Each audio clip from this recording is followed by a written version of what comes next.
everybody, welcome back to my channel Varnika's Learning World. So today we're going to start with lesson number 13 of SST of class 3rd, which is our Earth. Okay, आज हम इसका full Hindi explanation देखने वाले हैं. तो let's start reading. Earth is the third planet from the sun where when astronauts first saw it from space, it looked blue due to the presence of water on it. So the Earth is called watery planet or the blue planet. Actually this is a very important point. इसमें लिखा हुआ है कि अर्थ को हम लोग watery planet क्यों बोलते हैं बेसिकली. तो जब अर्थ जो है ना हमारी जब स्पेस में देखें तो वो थर्ड प्लानट है सन के पास से, है ना. तो जब एस्ट्रोनॉट जब गए थे सबसे पहले स्पेस में, तो जब उन्होंने अर्थ को देखा था ना, तो वो क्या थोड़ी सी ब्लू दिखाई पड़ी. लेकिन वो ब्लू दिखने का रीज़न इसलिए था कि हमारी अर्थ में वाटर की प्रेजेंस है. हमारी अर्थ में बहुत पानी है, 70% हमारी अर्थ में पानी है. तो इसी वजह से हमारे अर्थ क्या बोलते हैं, ब्लू दिखाई पड़ी. और तो ये क्वेश्चन भी आ सकता है, और इसीलिए हम अर्थ को वाटरी प्लैनेट बोलते हैं तो ब्लू प्लैनेट बोलते हैं. ये क्वेश्चन भी आ सकता है, why is earth called watery planet. So this point is so important students. The unique planet. अभी हम इसको यूनिक प्लैनेट क्यों कहते हैं, अलग प्लैनेट है. सबसे यूनिक मतलब होती है ना जो चीज़ सबसे अलग हो, सबसे अच्छी हो. ठीक है. The Earth is a home. The presence of life on the Earth has made a unique planet. The presence of life is possible because the Earth is situated at a favorable distance from the Sun. तो अर्थ को हम लोग unique planet इसलिए consider करते हैं क्योंकि अर्थ तो हमारा घर है. ये हमें सबको एकदम क्लियर है. अर्थ हमारा घर है क्योंकि हम अर्थ में रहते हैं. ठीक. The presence of life on the earth has made it a unique planet.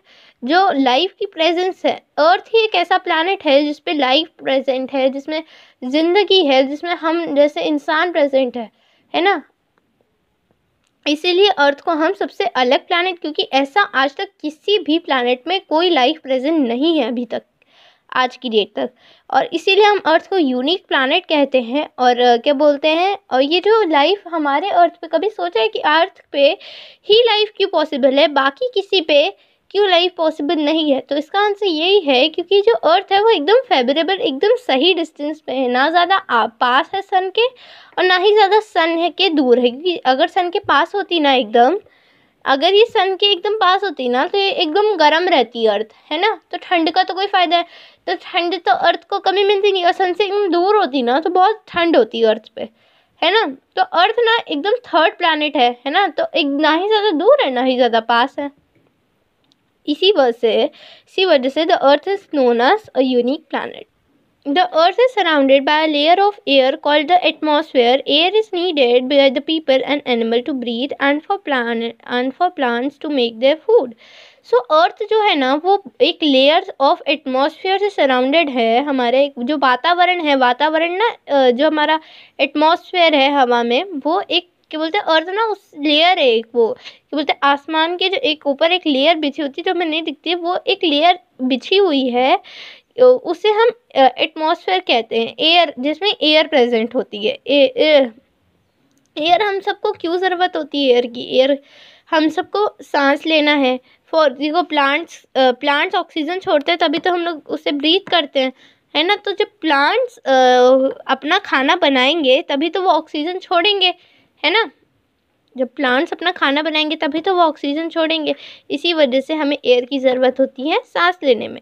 The surface of earth has both land and water. जो अर्थ की सरफेस है उसमें दोनों होते हैं, लैंड भी होती है, वाटर भी होता है, यानी पानी भी होता है. All living things live on land. जो जितने भी लिविंग थिंग्स हैं वो सब ज़मीन पे रहते हैं. एंड इन वाटर, पानी में भी रहते हैं, जैसे कि फिशेस हो गई, या शार्क्स हो गए, वेल्स हो गई, डॉल्फिन्स हो गई, सी हॉर्स हो गए. सारे क्या है, सी में रहते हैं, पानी में रहते हैं. And need water to drink. उनको पानी पीने के लिए चाहिए रहता है. ह्यूमन बींग्स को भी चाहिए रहता है. सो अब हम पढ़ेंगे shape of the earth. Very long ago, people believed that the earth was flat and had edges. They were afraid of traveling far. They feared that if they went near the edge, they would fall off. However, there were people like Aristotle and Nicholas Copernicus who said that the earth was not flat. They said that the earth was like a ball and had no edges. तो अभी हम लोग discuss करेंगे shape of earth के बारे में। तो अर्थ का शेप ना, पहले लोग को जब नॉलेज नहीं थी अर्थ के बारे में, तो अर्थ क्या कंसीडर करते थे कि अर्थ जो है ना हमारी, वो एकदम फ्लैट शीट ऑफ पेपर जैसी एकदम फ्लैट है ना। तो वो लोग डरते थे कि वो ज़्यादा दूर जाएंगे ना तो गिर जाएंगे। उन्हें लगता था कि अर्थ, क्योंकि कैसे अंदाज़ा लगाए कि अर्थ जो है हमारी एकदम गोल है ना। तो वो पहले ना डरते थे कि कहीं और दूर जाएंगे तो हम गिर जाएंगे या ज़्यादा दूर तक हम अर्थ में ट्रैवल नहीं कर सकते। सबसे पहला जो अनुमान लगाया गया था ना कि अर्थ फ्लैट है, ये हम लोगों ने सोचा हुआ था, ठीक है। बट हमारे पास कुछ महान हस्ती, कुछ महान ऐसे लोग थे जिन्होंने ये सोचा कि अर्थ तो फ्लैट नहीं हो सकती, बिल्कुल भी नहीं हो सकती। लेकिन अब अर्थ का शेप है क्या, है ना, अर्थ के पास क्या एजेस हैं कि नहीं, अब ये पता लगाने वाले जो दो महान लोग थे हमारे पास, वो तो एरिस्टोटले एंड निकोलस कोपरनिकस। ये जो दो लोग थे उन्होंने कहा भैया अर्थ फ्लैट नहीं है, तुम लोग गोबर हो, अर्थ फ्लैट नहीं है मतलब नहीं है, ठीक है। उन्होंने अर्थ जो है वो एकदम गोल है, एक बॉल की तरह। बॉल खेलते हो ना, बॉल जानते ही होगे, है ना। Proof of earth round shape, अब ये प्रूफ है, ठीक है। इन्होंने प्रूफ किया कि अर्थ एक राउंड है। अबाउट 500 ईयर्स अगो, 500 साल पहले की बात है, जब हम जैसे बच्चे पैदा ही नहीं हुए थे इस दुनिया में, तो एक आदमी था जो पैदा हो चुका था, वो था फेरीलैंड मैगलिन। तो उसने ये चीज़ प्रूफ की थी कि हमारी जो अर्थ है वो गोल है, उसकी क्रू ने। तो उन्होंने क्या किया था, उन्होंने ना जर्नी स्टार्ट की थी, उन्होंने घूमना स्टार्ट किया था इधर से उधर। उन्होंने सी के थ्रू, जो हमारे यहाँ पानी है ना, जो सी है, उसके थ्रू उन्होंने, पहले तो फ्लाइट्स होती नहीं थी कि आज जाओ एयरपोर्ट जाओ, बैठो भद्र से फ्लाइट में उड़ के घूमो, बड़े मौज करो, है ना। तो पहले तो ऐसा नहीं होता था ना। पहले क्या होता था कि सिर्फ एक वाटर ट्रांसपोर्ट ही होता था, लकड़ी से वो लोग शिप्स बनाते थे और उसी के थ्रू वो लोग शिप से ट्रैवल करते थे। तो उन्होंने शिप से ही ट्रैवल पूरे इंडिया में वर्ल्ड टूर किया था, और उससे उन्हें पता चला कि वो जहाँ से उन्होंने स्टार्ट किया था और वहीं पे वो वापस घूम के आके रुक गए थे। तो इससे क्या पता चला उनको कि अर्थ गोल है। और जो कुछ पिक्चर्स है ना जो कि स्पेस से ली गई हैं, उन्होंने भी ये चीज़ प्रूफ की है, उन पिक्चर्स ने भी, कि जो हमारी जो अर्थ है वो गोल है, और वो जो इक्वेटर से ना वो हल्की सी बल्जिंग आउटवर्ड्स है, ठीक है। और जो मतलब वो क्या है ना, अर्थ एक ऑरेंज की तरह गोल है, पर क्या बोलते हैं, जो ऊपर, जैसे ऑरेंज देखा है कभी, ऊपर से जो होता है थोड़ा सा चिपटा होता है, फ्लैट होता है, और जो बॉटम में होता है ना हल्का सा एकदम गोल होता है ना। तो वो उसका ना जो इक्वेटर वाला, जो सबसे बीच वाला हिस्सा है ना अर्थ का, वो एकदम गोल है, और ऊपर से वो थोड़ी चपटी है, थोड़ी सी पतली सी है, फ्लैट सी है, ओके। नोइंग आवर अर्थ, अब चलो थोड़ा अपने अर्थ को और जानते हैं। अभी तक हमने अर्थ के बारे में क्या क्या जाना, कि अर्थ हमारी गोल है, गोल कैसे है, गोल किसने करी इसको, मतलब गोल किसने फाइंड आउट किया कि गोल है ये अर्थ।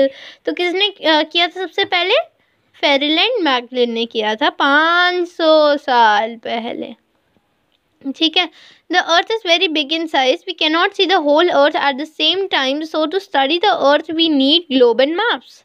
तो पहले हम लोग जानते हैं कि ग्लोब क्या होता है। ग्लोब होता है ना, ये देख रहे हो आप लोग, एकदम गोल सी चीज़ आपने कभी देखी होगी, एकदम गोल सा होता है, और इसमें ना पूरा अर्थ का एक स्मॉल सा स्ट्रक्चर जैसा बना होता है कि हर चीज़, एक अर्थ को ना, अर्थ वैसे इतनी बड़ी सी है, तो अब अर्थ कैसे पता चलेगा कि क्या बोलते हैं कि कौन सी चीज़ कहाँ पे। तो हम लोगों ने एक अर्थ का ना छोटा सा एक ओवरव्यू ले लिया कि ये चीज़ यहाँ होंगी, ये चीज़ यहाँ होंगी, तो उससे हमें पता है कि कौन सी कंट्री कहाँ लाई करती है, हम कहाँ रहते हैं, क्या कहाँ है, ठीक है।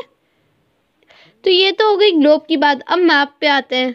ये दिया गया आपको मैप। मैप क्या होता है, शीट ऑफ पेपर होता है जिसमें आपकी कंट्रीज़ और लोकेशंस दिए होते हैं, और आपको कुछ लोकेशंस उस पर मार्क करनी होती है। तो अब देखते हैं कि हमें ग्लोब और मैप की ज़रूरत क्यों पड़ी।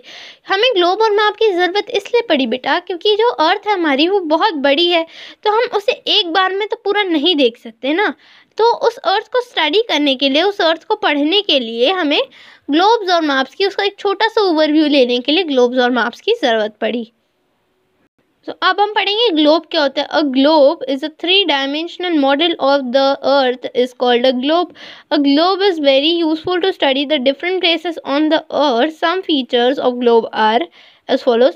तो जो ग्लोब है वो एक थ्री डायमेंशनल क्या होता है, जिसको हम मतलब जो ना रियल होता है, जो मतलब जिसको हम छू सकते हैं, जो हम फील भी, मतलब एक चीज़ होती है ना बेटा, जैसे अब ये पेंसिल है, ये पेंसिल क्या है, 3 डायमेंशनल है, हम इसको पकड़ के लिख सकते हैं ना। तो ये तो होगी 3 डायमेंशनल। थ्री डी जानते होगे ना, जो एकदम रियल लगती है चीज़।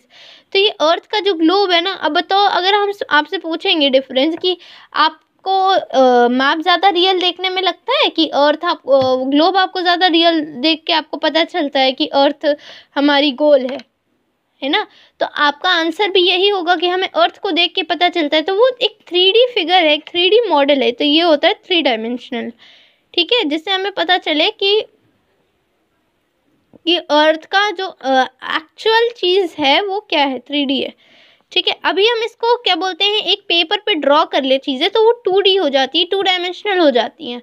और अगर हम उस चीज़ को क्या बोलते हैं, असलियत में देख लें या असलियत में बनाए उस चीज़ को, असलियत का मॉडल बनाने की, अर्थ जो है ना असलियत की मॉडल से ही कुछ कुछ इंस्पायर करके हम लोगों ने ग्लोब को डिस्कवर किया है। तो वो ग्लोब जो है ना हमारा 3D है। इतना क्लियर है। अब ग्लोब हमारे लिए ज़रूरी क्यों है? ग्लोब हमारे लिए ज़रूरी इसलिए है क्योंकि हमें दूसरी अलग अलग कंट्री, डिफरेंट डिफरेंट प्लेसेस को स्टडी करने के लिए हमारे लिए ग्लोब बहुत ज़्यादा इम्पॉर्टेंट है। इट शोज़ द, अभी हमें क्या दिखाता है, it shows the distribution of land and water on the surface of the अर्थ। ये हमें ना सही डिस्ट्रीब्यूशन बताता है कि हमारे यहाँ कितना पानी है, कितना लैंड है, और हमें सब सही सही डिस्ट्रीब्यूशन बता देता है। अब हम लोग क्या करेंगे, स्पेस में जाके हवा में उड़ते उड़ते अर्थ का साइज तो नहीं नापेंगे ना। तो वो हमें इस चीज़ में हेल्प करता है ग्लोब और मैप, है ना। It also shows the correct shape, size and location of the continents. वो एकदम करेक्ट शेप और साइज और लोकेशन हमें हेल्प करता है डिफाइन करने में कि कॉन्टिनेंट्स जो होते हैं हमारे, ओशंस हैं, वो कितने बड़े हैं। ठीक है, सो अब देखते हैं लिमिटेशंस क्या क्या हैं, कि लिमिट क्या क्या है ग्लोब की। We can not always use a globe to study our earth, this is because. अब हर बार ना हम लोग ग्लोब नहीं यूज़ कर सकते हैं बेटा अपनी पढ़ाई में। ठीक है, a globe is difficult to carry from one place to another. अब इतना बड़ा ग्लोब लेके कौन जाए, कहाँ इधर से उधर ट्रैवल करेगा, है ना। इसीलिए भी अब क्या है, मैप को क्या है, एक बड़ा फोल्ड किया, जेब में घुसाया, चल दिया कहीं पे भी, है ना। A globe is too small to show all the details of a place. अब जो ग्लोब है बेटा, अर्थ के मुकाबले, अर्थ में तुम लोग जैसे इतने बड़े बड़े जो प्राणी रह रहे हैं, तो सोचो ये अर्थ कितनी बड़ी होगी, है ना। इतने सारे लोग रह रहे हैं हमारी अर्थ पे, है ना। तो अब फिर भी उसके सामने अगर उसके कंपैरिजन में देखा जाए ना बेटा, तो ग्लोब बहुत छोटा है कि हर चीज़ का डिटेल जगह आपको बता सके। We can not make a globe for a part of the earth. हम लोग एक ही पार्ट, अर्थ के एक ही पार्ट के लिए पूरा ग्लोब नहीं बना सकते हैं। लेकिन अगर हम लोग मैप देखें तो मैप में हम लोगों ने सिर्फ अफ्रीका ड्रॉ कर दिया, हम अब अफ्रीका में ये जगह कौन सी, वो जगह कहाँ है, आपको सब पता चल जाएगा। फॉर एग्जांपल हमने इंडिया ड्रॉ कर दिया, आपको पता है यूपी कहाँ है, अब मुंबई कहाँ है, आपको ये चीज़ें पता चल जाएंगी, है ना। A globe shows only 1/2 of the earth at a time. वो सिर्फ एक ही हिस्सा दिखा पाता है अर्थ का एक समय पे। तो स्टूडेंट्स ये तो हुई मैप, क्या बोलते हैं, ग्लोब की बात। अब आते हैं मैप्स पे। A drawing of the earth surface और a part of it on a flat surface is called a map. Maps are 2 dimensional. अभी मैंने 2 डायमेंशनल और 3 डायमेंशनल का डिफरेंस बताया था। We can draw maps to show continents, countries, cities and even a neighbourhood. You can draw a map for your school and shows all the detail on it. In this way a map is better than a globe. A book of maps is known as atlas। ठीक है, जो maps होती है, map है ना, वो एक drawing है एक्चुअली। आप ये मैप यहाँ पे देख, तो ये मैप देख के आपको क्या दिखाई पड़ रहा है, ये बेसिकली एक ड्राइंग ही तो है। एक पेपर पे हम एक ड्राइंग कर देते हैं तो उसे हम एक मैप कंसीडर करते हैं, है ना। तो ये एक मैप आपकी बुक में भी गिवन है, आप देख सकते हो। वहाँ से दोबारा आ जाते हैं यहाँ पे अब मैप हमें ना एक पर्टिकुलर प्लेस, अभी हमने क्या पढ़ा था ग्लोब में कि वो हमें एक पर्टिकुलर प्लेस डिफाइन करने में हेल्प नहीं करता है। लेकिन अगर हम मैप में ना, आप अपने स्कूल के रास्ते, आपके घर से स्कूल तक के रास्ते का एक मैप बना सकते हो कि हम अपने घर से निकलते हैं, फिर एक जगह फिर लेफ्ट में मुड़ते हैं, फिर हमें पीपल का पेड़ मिल जाता है, फिर हम सीधे चले जाते हैं, फिर हमें क्या बोलते हैं, भैंस मिल जाती, गाय मिल जाता है। इस तरह आप लोकेशन डिफाइन कर सकते हो एक मैप पे। लेकिन आप ये चीज़ ग्लोब पे नहीं कर सकते हो, है ना। तो map is always better than a globe. ये और अ बुक ऑफ मैप, जिसमें बहुत सारे मैप होते हैं ना बेटा, तो उस बुक को क्या कहते हैं, एटलस कहते हैं। So this is it for today's video. This is the part 1 of this lecture बेटा, ये पार्ट 1 है। पार्ट 2 मैं as soon as possible upload कर दूंगी, तो आप लोग वहाँ से जाकर देख लीजिएगा, ठीक है। Till then, stay tuned and bye bye. Thank you.